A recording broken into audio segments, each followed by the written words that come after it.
근데 이거를 알게 되면 나중에 작업하기가 굉장히 수월해지고, 아 진짜 답답해서 저는 그게 안 잡히면은 이 제안서 쓰기가 너무 싫더라고요. 슬라이드 마스터로 들어갑니다. 그러면은 이 마스터가 뭐냐면,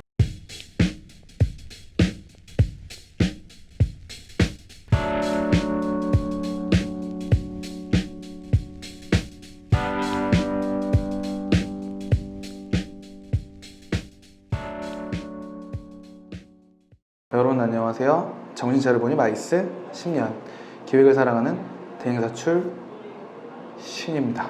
젊은 기획자 포럼, 오늘은 이제 PPT 작업에 들어갈 거예요. 부담도 많이 되지만 열심히 한번 제안서 쓰는 방법을 제 아는 선에서 알려드리려고 하는데, 그 전에 파워포인트를 기준으로 했을 때 작업할 때 제일 먼저 파워포인트 세팅하는 방법을 알려드릴 거예요. 템플릿 잡기입니다. 템플릿 잡기, 이거는 여러분이 처음에 일 시작하면서는 많이 안 할 거예요. 아마 그 고참이 해주거나 아니면 고참도 할 줄 모르거나 하는 경우가 많습니다.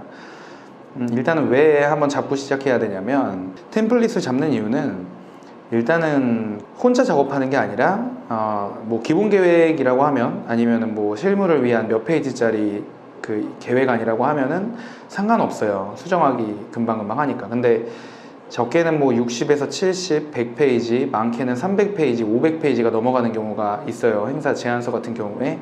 그러면은 나중에 목차를 잡았을 때 상단 타이틀이라든가 이런 것들이 한 번에 변경되기 힘들겠죠.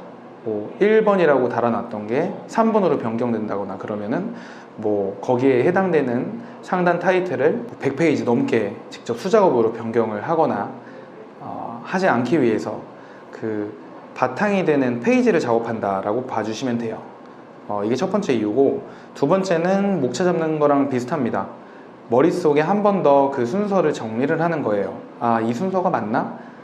이 제목이 맞나? 라는 생각을 한 번 더 하게 되는 그런 그 경우에 필요합니다. 그래서 템플릿을 먼저 잡고 이해하고 해야 돼요. 제가 어렵지 않게 쉽게 설명을 드릴게요. 어차피 PPT 관련된 스킬 공유하는 유튜브도 많고 잘하는 사람들도 많으니까. 자, PPT를 켰습니다. PPT를 켜면 이런 페이지가 나오죠. 제일 먼저 할 일은 보통 디폴트 값이 요새는 이렇게 와이드형으로 잡혀져 있어요. 종이 사이즈가. 근데 보통 출력을 위한 제안서라고 생각을 했을 때 우리는 A4 용지에 출력을 하게 되니까 A4에 맞게 종이 사이즈를 변경해주는 과정이 필요합니다. 그거는 요 상단에 디자인에 들어가면 오른쪽에 슬라이드 크기라고 있어요. 클릭합니다. 페이지 설정으로 들어가서 여기서 A4 용지로 바꿔주는 겁니다. 간단하죠? 확인. 네, 이게 A4 사이즈입니다. 출력을 할 때 A4로 작업한 거를 A4 용지로 출력을 해야, 인쇄를 해야 딱 맞게 예쁘게 나옵니다. 알아두시고요. 그럼 다음으로는 폰트를 결정을 먼저 할 건데, 폰트는 여러 가지가 있습니다. 근데 여러분 그거 아셔야 돼요. 일반 맑은 고딕이나 고딕, 궁서체 같은 거 당연히 제안서에 쓰지 않겠죠. 오래됐고 많이 안 이쁘니까. 폰트 정말 많아요. 다운로드 받을 수 있는 경로도 많습니다. 그런데 저작권이 있어요. 우리가 쓰는 행사 제안서는 그 경제활동, 그러니까 상업적인 용도를 갖고 있죠. 사실은 상업용 폰트를 쓰면 안 돼요. 릭스 고딕이라든가 예를 들어서 예쁘다고 이런 거 쓰는 회사들 많은데 그런 거 쓰시면 안 됩니다. 저는 여기서 코펍이라는 폰트를 쓸 거예요. 알아보는 방법이 있어요. 그 저작권에 대한 거.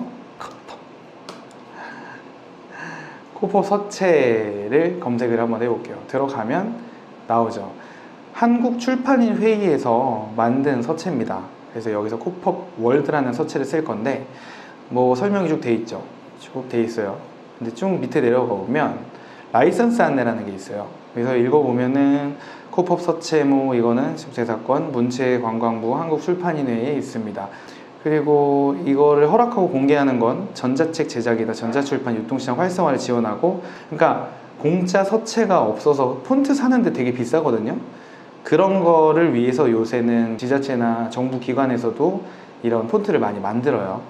보면은 여기 임의로 재배포하는 모든 상호적인 행위를, 이 코펍 서체는 출판업계, 기업, 개인을 포함한 모든 사용자가 별도의 허가 절차 없이 홈페이지 정보 등록 후 무료로 사용하실 수 있습니다. 정보를 등록한 다음에 무료로 사용할 수 있다는 거고요. 밑에 중요한 거는 기업 개인을 포함하는 모든 사용자입니다.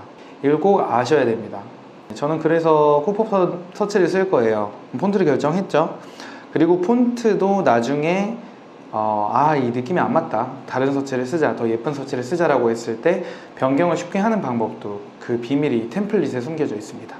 그리고 이제 템플릿 잡아볼 거예요. 템플릿은 자, 여기 많은 메뉴가 있죠. 보기로 들어가서 슬라이드 마스터로 들어갑니다.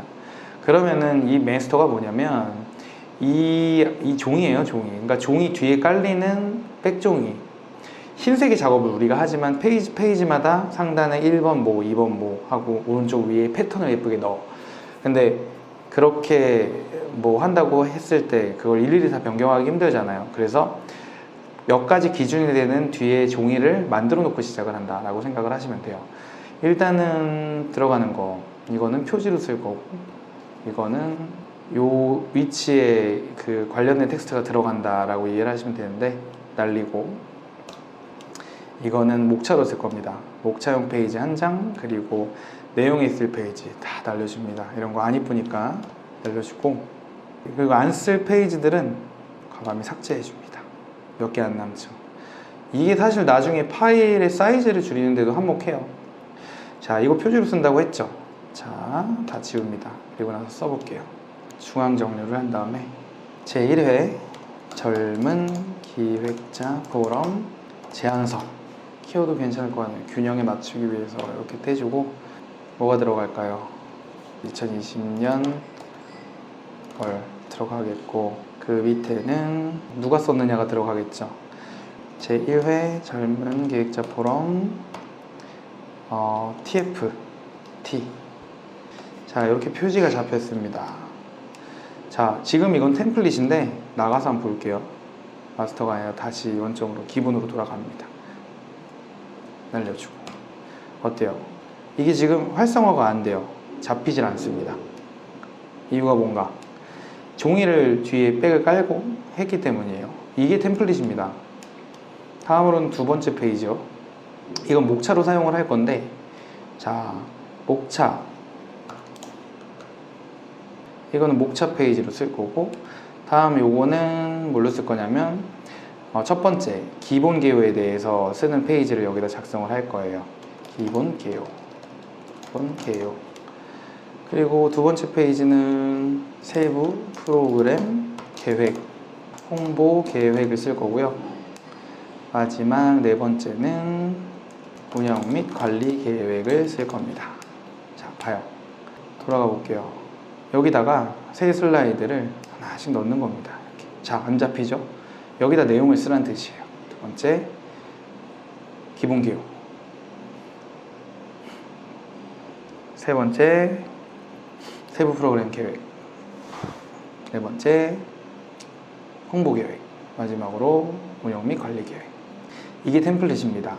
이렇게 하게 되면 나중에 이게 1번 기본 기호를 3번으로 바꿀까? 이럴 때 한 번에 페이지를 바꿀 수가 있어요. 이 상단에 있는 내용을. 자, 근데 좀 밋밋하죠? 레이아웃 잡는 거, 템플릿 잡는 거 어렵지 않습니다. 템플릿은 여러 가지 이미지랑 그래픽 패턴들이 많이 들어가요. 요렇게 예쁘게 들어가는데, 근데 그거를 기본 컨셉이 나오지 않는 이상 처음부터 정하기가 힘들겠죠. 그래서 저 같은 경우에는 일단은 그래도 쓰는데 제안서 쓸 때 그 느낌이 있어야 되니까 다시 템플릿 마스터로 가서 그 느낌을 잡아줍니다. 쉬워요. 처음에는 도형들의 그리고 색상 패턴만 조금 다르게 해서 자리를 잡아주는 거예요. 첫 장은 이렇게 하얗게 갑니다.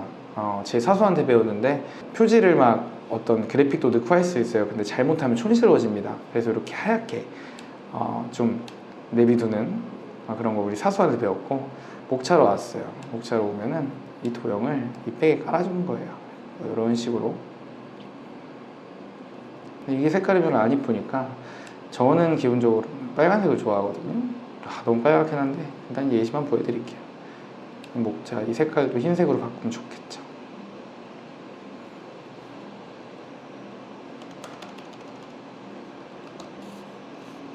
자, 이런 식으로 목차를 잡아주는 거예요. 그리고 이 전체적인 색상 패턴이 많이 들어가면 안 돼요. 여러 가지 색상을 쓰면 안 된다는 거예요. 그래서 여기도 조금 허전하죠? 담아주는 거예요. 근데 똑같이 담을 수는 없겠죠. 그렇죠? 이렇게 상단에 띠 같은 거 하나만 이렇게 둘러줍니다. 이런 식으로. 내용이 더 중요하니까. 그리고 얘도 위치가 너무 지금 내려와 있죠. 또 코프업으로 바꾸고, 그리고 좀 줄여서 상단으로 올려줍니다. 이런 식으로. 그럼 돌아가서 보면 이렇게 되어 있죠. 그죠? 여기다가 내용 막 이렇게 쓰는 거예요. 최대로 잘하겠습니다. 이런 식으로. 네. 근데 여기서 또 하나, 이거 밑에 것도 이런 식으로 바꿔주면 되는데, 여기서 이 밑에 숫자 1, 2, 3 이런 거는 넣어야 되는데 어떡하냐.